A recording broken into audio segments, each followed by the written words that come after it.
These funding sources are going to cover tuition fees, room and board, books and supplies, personal expenses, transportation counts on that. And for a student, although there's two types of loan aids, for a graduate student, you only getting unsubsidized.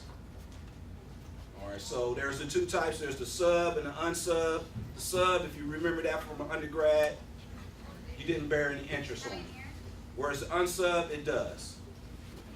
Now, some students get loans from other sources. They got their own lender, etc. You could be a student from another country who's not an American citizen, so FAFSA won't apply to you. So you could get a loan from a private lender. But if you're eligible, you want to take advantage of the loans that you get from the Department of Education. The interest rate is at 6.8%, and that's fixed. All right. So that interest occurs when the funds are dispersed to your account. Who gets the aid? Those who do their FAFSA. Unless you are an international student, you should and you must do a FAFSA. All right. When you do your FAFSA, you're going to get your student aid report back. If your EFC is 0, EFC meaning expected family contribution, you're being deemed to be the most eligible for all types of aid. Or you provided some unique talent, and that's where the scholarships come into play. Let me know if I'm not loud enough. What happens when a student applies? When you complete a FAFSA, you'll get your student aid report back. You want to definitely pay attention to that student aid report. You want to check it for corrections. Oh, I put in a 0 when I should have put in an 8. You also want to look at what your expected family contribution is, and I'll kind of go through that in a little bit more detail. Applying for FAFSA, you got up to May of the following year. So we're in this current academic year of 13-14. Students really have up until May of this year to apply for FAFSA. But why would you wait that late? You know, you got expenses that you need to take care of. You want to go ahead and make sure your bill is 0 from one term to the next. And if you're eligible for financial aid, whether it's scholarships and or loans, you want to make sure you get that and have that be applied to your account. So why would you wait? But we do have students who do apply for FAFSA late. Some say they're in a position to pay out of pocket. And that's okay. You know, because one of the things that you have to worry about as a student is your indebtedness. Every student here will take out a loan for the most part. Some may not. So, but if you're in a position where you can make payment plans on your bill, by all means, I would definitely tell you to take advantage of that. And we do have payment plan arrangements for our students. Some cases where you are selected for verification. The Department of Ed is taking your word about what you supply to them about your income and your household size. And in some cases, you are selected for verification, so our office has to verify that information. So we just need a basic income information and basic household information. When you're doing your FAFSA, if you hadn't done it already, you want to use the IRS data retrieval tool. That's the easiest way to do it. If you hadn't filed your taxes, that's the best time to do it. But you can go in, you can use your last year's payment stub, because that will have your total income and what was deducted. You can submit that information. And then once you do file your taxes, you can always go back into your FAFSA and make an update or a correction. So when a student gets awarded, he or she will be able to see what that award is in their UDC account. In our case, you'll kind of get that information after you've completed your deposit, because that's the time frame in which we know, okay, this student is coming here, so we will then process a financial aid award for him or her. Once you get offered, it's accepted, you can decline or you can reduce whatever aid that you got. What would you decline or what would you reduce? The loan aid, if you can afford to do so. But again, you're going to go into some indebtedness, and I'm going to kind of talk about that, project that in these next couple of slides here. The other thing is your student accounts or your bursar bill. You're going to get charged for a billing charge. So once you get awarded your financial aid, it'll get applied towards your bill. Any excess you will get will be sent to you as an expense check, so you can use for your other expenses that are outside of the bill. All right, you do have other cost of attendance expenses. So you can then take your financial aid, your excess aid, or once the aid is applied, that excess, and use that for those other expenses. What are the delays? No FAFSA. March 1st is the deadline. So I definitely would tell you to file your FAFSA by March 1st. If you hadn't, still file it. Verification is also one of those issues. Not updating your tax filing status. So when you do your FAFSA, say you didn't file taxes, you're going to hit will file, you're going to use that pay stub information, you want to go back in and update it to already filed. The date that FAFSA was filed, again, we got March 1st as the deadline. We're telling students, if you did your FAFSA by March 1st, we're guaranteeing you an award package by the start of the school year. After March 1st, we'll still try to get it out to you as soon as possible, but we know those who did their FAFSA by March 1st, we definitely getting that information that's already noted, and we're going to get their package out.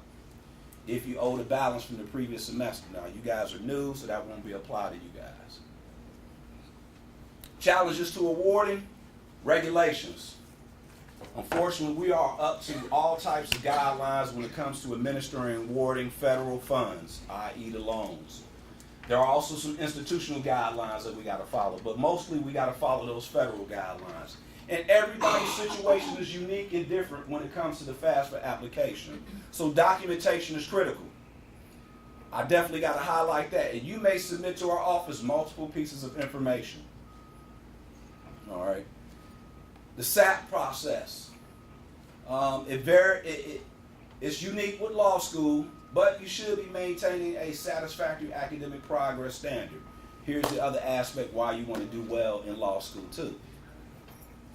Students who do well in their first year get what we call a Dean's Fellow Award.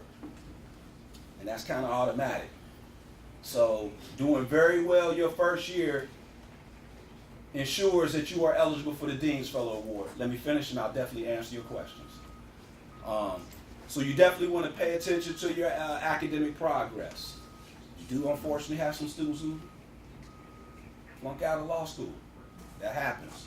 I don't think anybody in here is one of them, at least I hope not. Changes in your enrollment status, when you withdraw, when you go from full-time to part-time, that can make a change in your awarding status. So keep in mind, as you make your decision to attend full-time or as you make your decision to attend part-time, you got to know a full-time student's financial aid package is going to look different from a part-time student's financial aid package. If you withdraw from classes, it could affect what we offered you, and we will have to return some funds. Your financial aid is based on the credit hours that you enrolled for. So if you register for 15 credit hours and you drop down to 9, we're going to have to reduce the financial aid that we awarded you to match those 9 credit hours.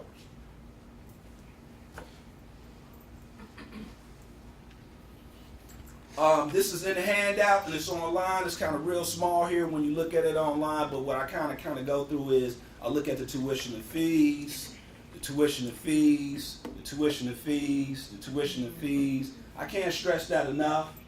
Again, as you're comparing UDC to other programs, tuition and fees. Tuition and fees. You know, we got plenty of law programs in the area, but I'm 100% sure they can't beat what we got in terms of cost effectiveness. So yeah, they may say, oh, you're going to get this, which might be a little bit more than what we offer you. But you got to look at what does that cover. So if their tuition and fees is $25,000 or $30,000 more than what our non-district residents pay, and they're going to give you a scholarship for $60,000 over the time that you're in the program, does that really add up? No. Tuition and fees, tuition and fees, tuition and fees. I can't stress that enough. Unsubsidized loan. Every student gets $20,500. The grad plus, that's the variance right there. So I'm going to kind of go through that in just a moment. In fact, I'll go through that right now.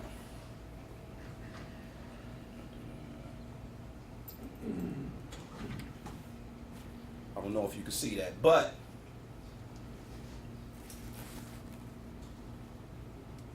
district resident, non-district resident. Okay, you kind of see what the tuition and fees are here, and then health insurance, and then you look at everything else. As you see, it's pretty much standard for what we look at in terms of cost of attendance.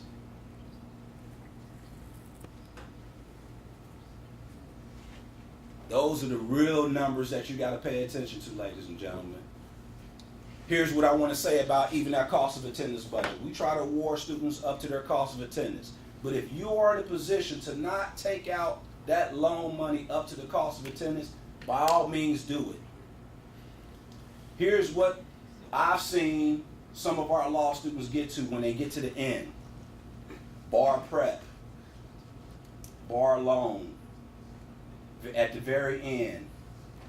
Usually it's going to be about $10,000, $5,000 to $10,000 for them to prep for the bar after they've gotten their degree from us.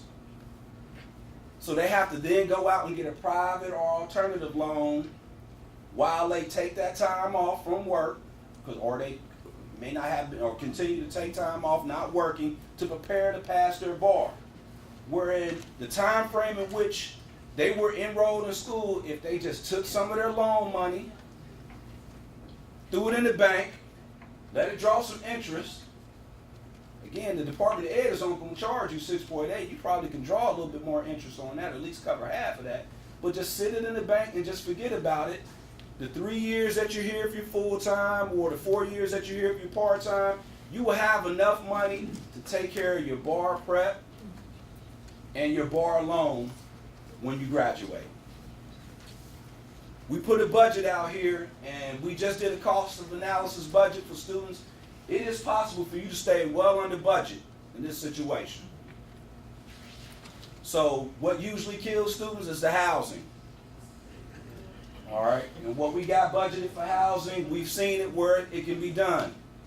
I've looked at 2-bedroom housing that were $1,400 a month that included utilities. The other thing that kills students is the food. Hey, we all grown people, we love on-demand food. But now that you're becoming a student, you can't do on-demand food anymore.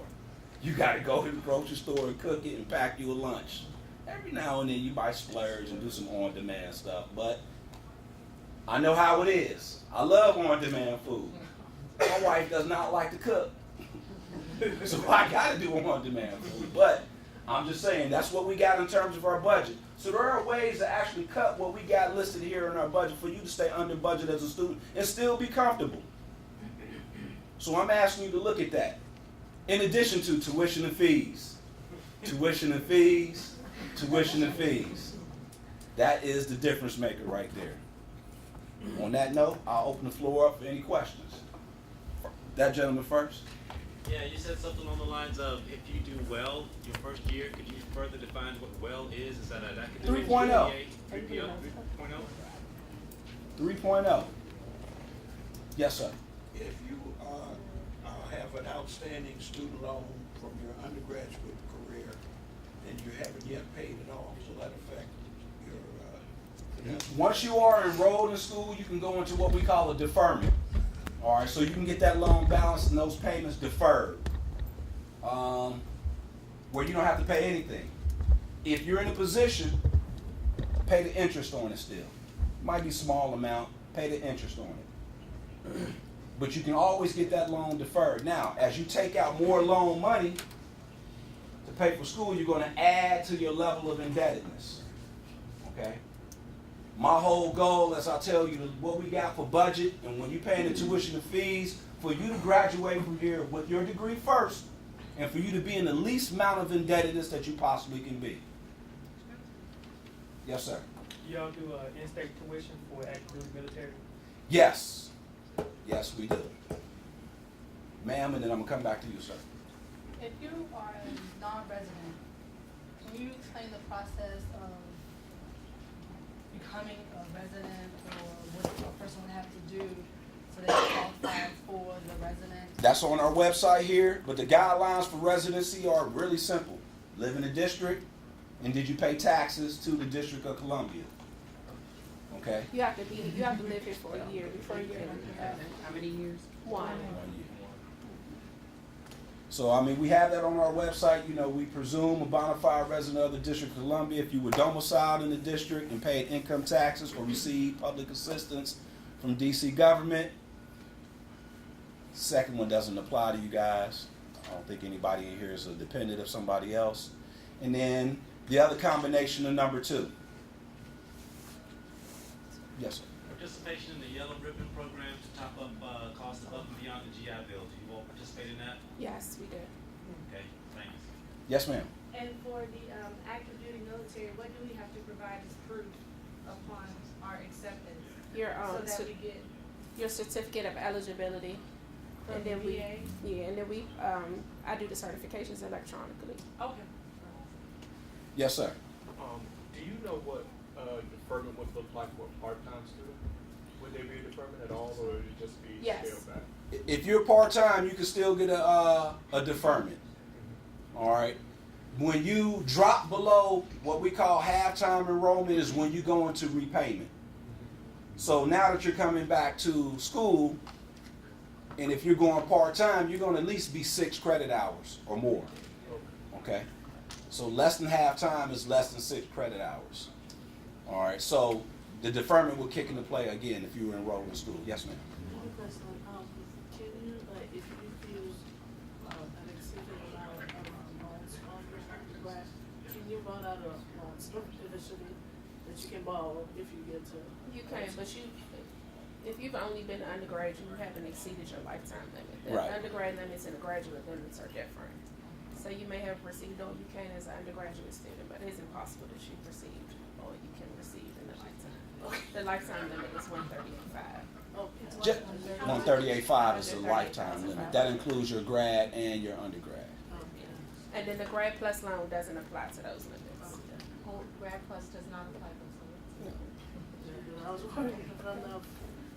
But my question was, if your financial situation changed considerably from last year to this year, so like when I filed the FAFSA versus now, do I wait, you have to wait to be accepted before you change, or how do I communicate to the financial aid office here that has changed? Do I wait till I get accepted to do that, or?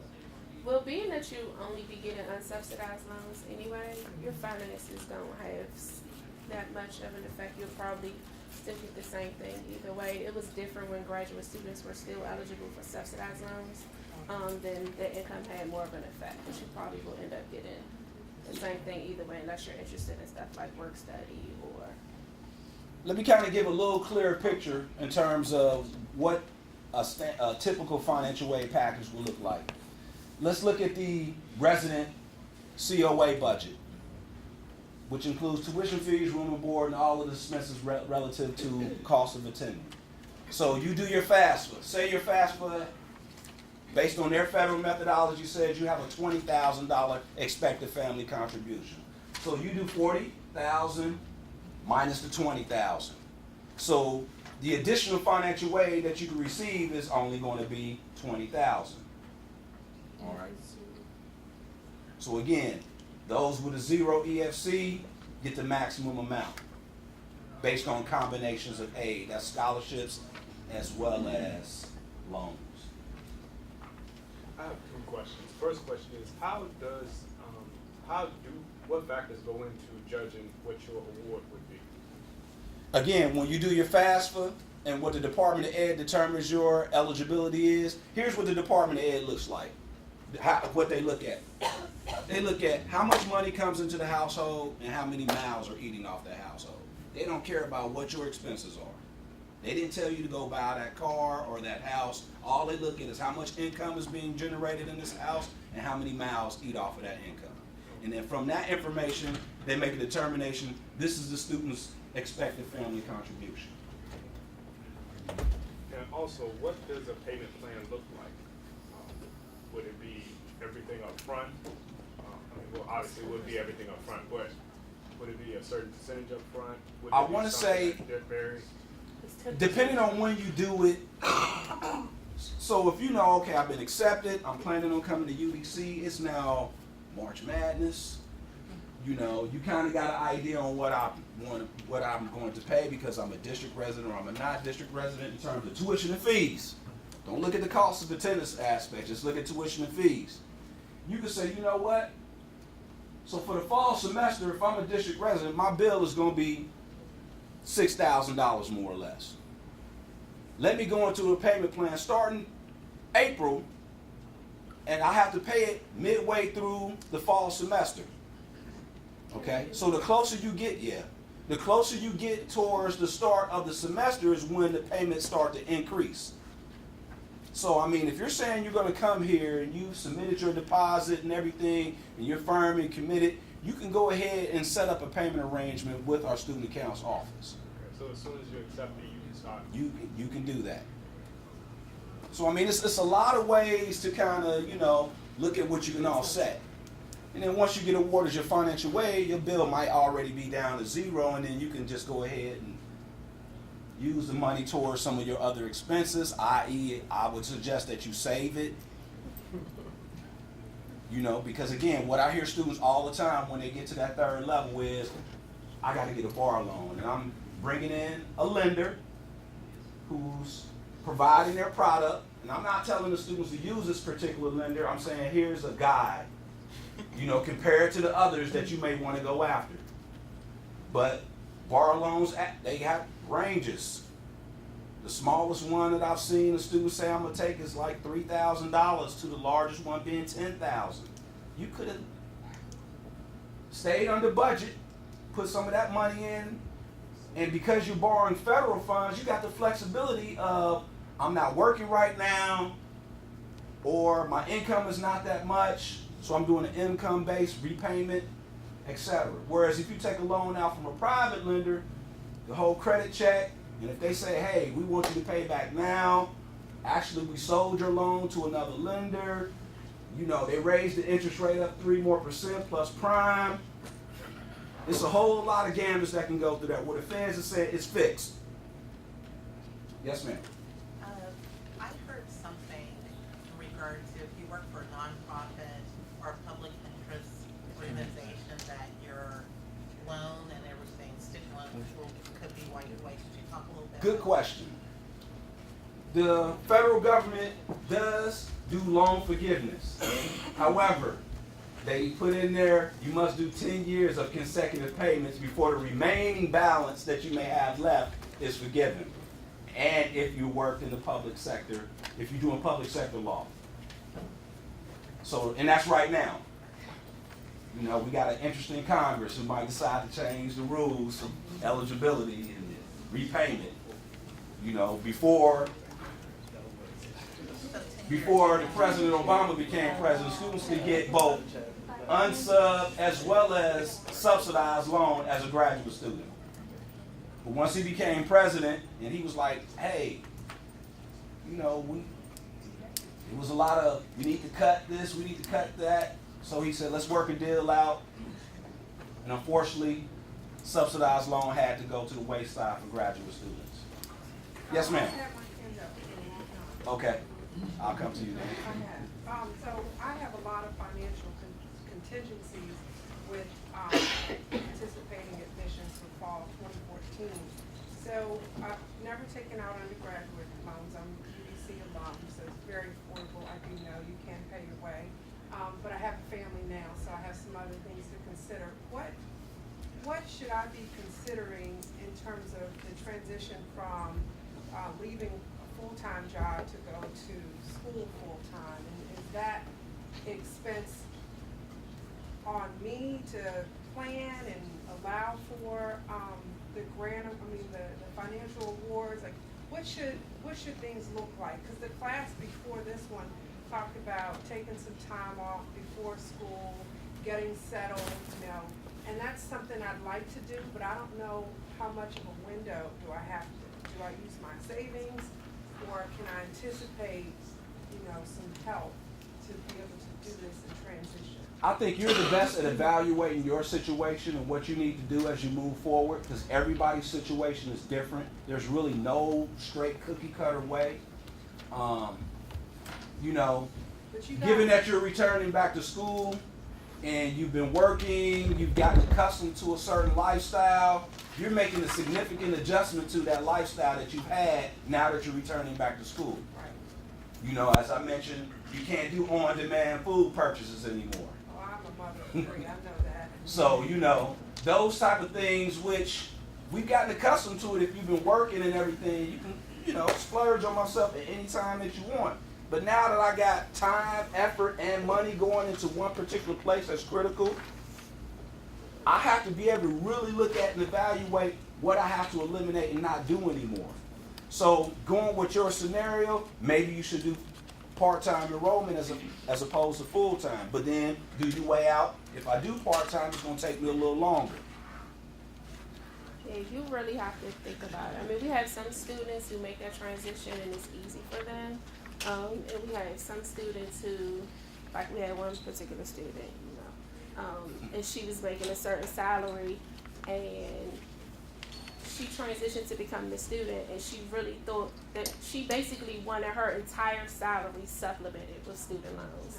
She didn't want to change anything about her lifestyle, anything about her expenses, and I'm gonna be honest, it was a total nightmare. I'm like, you're not working, you know, you don't get a paycheck every 2 weeks. Your yearly salary is not $70,000 or $75,000. You have this loan money, your tuition and fees are taken out, and then when you get that check, you have to ration it out. And sometimes you may have to cut back on your lifestyle. You know, we can't give you money to service your Acura, your Lexus, your Mercedes, you know, to get the $1,000 or $1,500 maintenance. Like, it's certain things that we are allowed to increase your financial aid on, make adjustments on, and it's certain specific things that we are not. So, I mean, it's all about you and what you're prepared to give up and sacrifice, because it is a sacrifice.